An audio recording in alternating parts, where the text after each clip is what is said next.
had stars who polished their image like armor, then walked on stage and made it look effortless. The strange part was how fast it could all collapse. One bad cue, one hot mic, one emotional crack.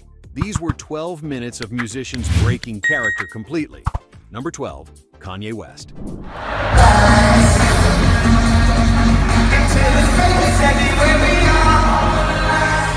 November 19, 2016, Sacramento, Golden One Center, the St. Pablo Tour finally hit the stage after a long delay.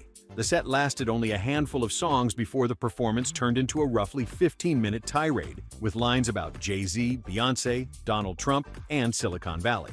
Then came the closer, 4 words that sounded like a switch flipping. The show is over. Get ready to have a field day, press. Get ready, because the show's over. He dropped the mic and did not return. Within days, the remaining tour dates were canceled, and he was later hospitalized for evaluation, turning one chaotic night into a cultural flashpoint. It was a modern reminder that spectacle, the same fuel that powers pop icons like Lady Gaga and arena rap like Travis Scott, can also burn straight through the mask. Please do not sit them at my head. I just want to have a conversation about how we playing radio's game. Number 11, Kanye West. I hate the way they portray us in the media. If you see a black family, it says they're looting. September 2, 2005 was supposed to be a clean, scripted television moment, a celebrity fundraiser for Hurricane Katrina relief. Late registration had just debuted at number 1 on the Billboard 200, and at age 28, he was already a generational star. Standing beside Mike Myers on NBC, he began reading the planned message, then veered off course into raw anger. The line landed like a car crash on live TV. George Bush does not care about black people. Myers looked stunned and stared straight ahead as the camera quickly cut to the next presenter, Chris Tucker.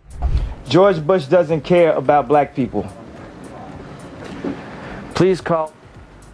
Bush later called it one of the most disgusting moments of his presidency. The clip became a template for unfiltered celebrity politics that later echoed through outspoken eras of artists like Kendrick Lamar and Beyoncé. The black people, the less well off, as slow as possible. I mean, this is, Red Cross is doing everything. Number 10, Billie Joe Armstrong. Since I give myself the creeps. Sometimes I might play tricks. September 21st, 2012, Las Vegas, the iHeartRadio Music Festival. The countdown clock on stage became the villain. Green Day were in a high-pressure moment, gearing up to release their 2012 trilogy, Uno, Dos, and Tres, on Reprise Records. When the screen flashed that they had 1 minute left, after earlier sets ran long, the band's tight professionalism snapped. Instead of playing it out, he ranted, swore, and shouted, "I am not Justin Bieber," then smashed his guitar and left the stage.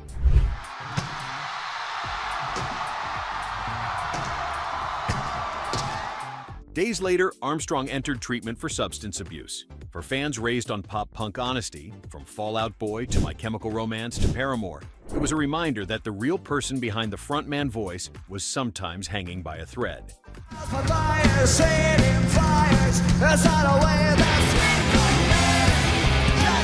Number 9, Slipknot.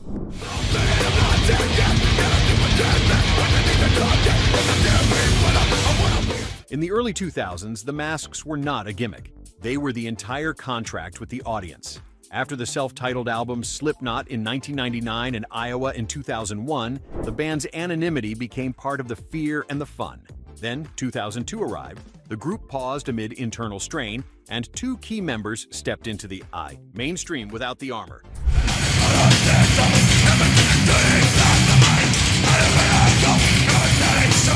Corey Taylor and Joey Jordison appeared on MTV Unmasked, a small act with huge symbolic weight for a band built on faceless identity. It did not ruin the mystique. It rewired it. That moment helped prove masked performance could survive the real world, a path later embraced by acts like Ghost and Sleep Token, who made anonymity feel modern instead of dated.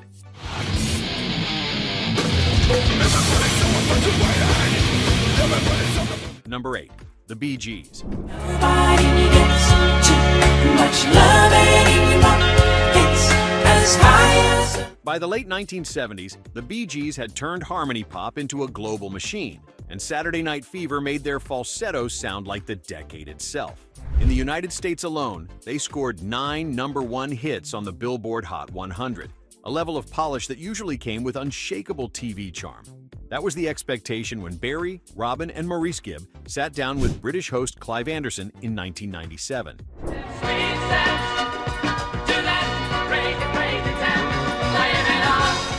The interview turned sharp, the jokes turned personal, and the brothers finally stood up and walked out together. It was not violent, it was worse. It was controlled anger from men who usually smiled through anything. Disco's DNA later lived on in Daft Punk, Justin Timberlake, and even modern retro pop. But this was a rare moment where the professionalism cracked. In fact, I might just leave. Yeah. Oh, I've never had anyone walk out before, but... we are. Toss-up, pal. So anyway. Number 7. Billy Bob Thornton. Never had much of anything. Is it asking too much to see a In 1997, he won the Academy Award for Best Adapted Screenplay for Sling Blade and earned a Best Actor nomination the same night, the kind of resume that could swallow any side project whole. By 2009, he was trying to stand in a different spotlight, promoting his band The Boxmasters, and he arrived with one firm rule for Canadian radio host Gian Gomeshi: do not bring up the movies. Mama sitting in it, thinking about that world out there. She wants to go. When the conversation drifted toward his acting fame anyway, the interview collapsed into tense, curt answers and visible resentment. The moment went viral as a cautionary tale, not about talent, but about authenticity. It hinted at the scrutiny later faced by crossover figures, from Jared Leto fronting 30 Seconds to Mars to pop stars chasing film roles, where audiences demanded the mask match the moment. I'm not trying to be insulting to your musical. Well, what I'm explaining is we said to not talk about shit like that, and we also said... Number 6. Johnny Rotten. This is what they've done. This is your religion. In November 1977, never mind the bollocks, here's the Sex Pistols made punk feel like a public emergency. After the chaos, John Lydon kept the Johnny Rotten persona alive, then pivoted into Public Image Limited, taking the same sneer into darker post-punk experiments like Metalbox. The myth was that nothing could embarrass him, because embarrassment required caring.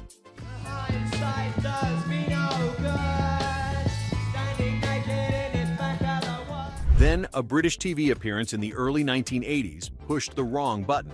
Confronted with criticism and provocation on camera, he stopped performing the role and started reacting like a cornered human being, snapping back and walking off. The shock was not the anger. Punk was built on anger. The shock was that the anger looked real. That kind of confrontational vulnerability later echoed through artists like Nirvana, 9 Inch Nails, and countless post-punk descendants.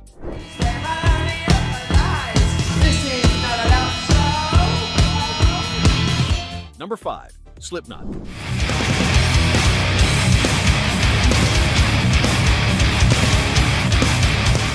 Nardwuar's interviews worked because they attacked image with knowledge. By the mid-2000s, Slipknot were deep into their masked mythology, and percussionist Chris Fenn, with the long-nosed mask, was one of the most visually committed members on any stage in metal. Put that next to a hyper-prepared interviewer, and the collision was inevitable. HM Magazine that, quote, they've pleasured groupies with lobster crustaceans. During a backstage chat, Nardwuar played a Naughty by Nature track, and the mood instantly changed. Fenn broke the vibe, broke the character, and abruptly stormed off mid-interview, leaving Nardwuar confused on camera. It was funny, but it was also revealing. Even in extreme music, where image often feels indestructible, one odd cultural reference can pop the balloon.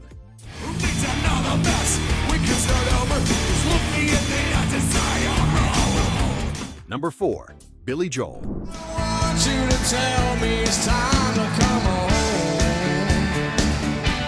June 1987, deep inside the Soviet Union, an American rock star was doing something that still sounds unreal. Billy Joel, age 38, toured behind albums like The Bridge and performed in Moscow and Leningrad, with cameras rolling for what became A Matter of Trust, The Bridge to Russia. The shows were historic, but the tension in the room was constant, and control mattered. You could really be a full-blown baby if you just give it half a chance. During one performance, lighting decisions meant to help the film crew unsettled the crowd, and Joel exploded at the crew to stop. When it kept happening, he slammed equipment and flipped his piano in a rare onstage tantrum from a man known for precision. It was a flash of pure frustration, not showmanship. That balance, craft plus crackle, became a model for later piano rock storytellers like Ben Folds and modern pop piano writers. Number 3. Ozzy Osbourne.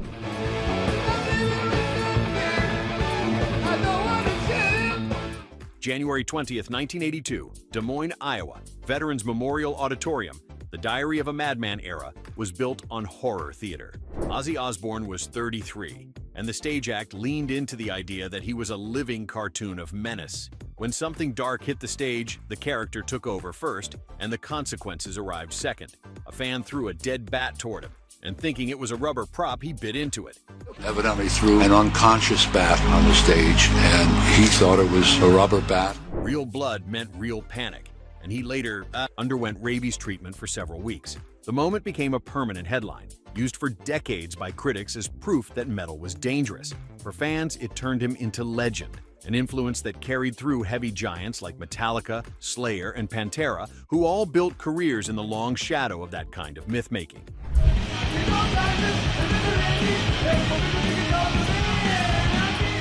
Number 2. Alice Cooper. You got me on the run. September 13th, 1969. The Toronto Rock and Roll Revival Festival put old legends and new weirdness on the same bill. The Alice Cooper Band were still climbing, and Vincent Furnier was only 21, but their stage show already flirted with danger and dark comedy. Then came the kind of accident that becomes folklore, because nobody can fully control what happened next.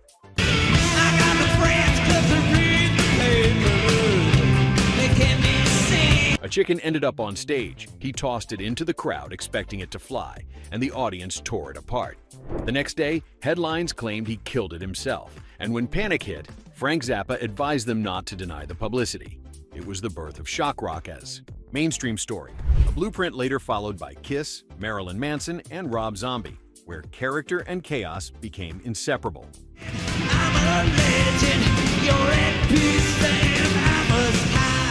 Number 1. Slipknot.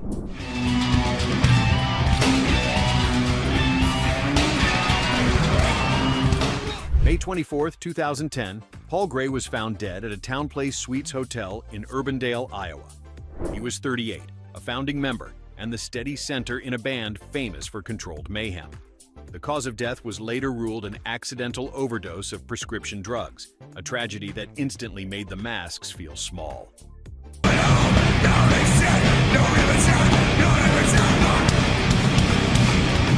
On May 25th, 2010, the remaining 8 members held a press conference unmasked, standing beside Gray's widow Brenna and his brother Tony. There was no performance voice, no stage persona, only grief. I just want to say that I love you, Paul, very much. You'll be sorely missed by the world over. Corey Taylor said, "The only way I can sum up Paul Gray is love." For a group built on anonymity, it was a final, human decision to drop the character, not for attention, but for respect. And that is why the moment still lingers.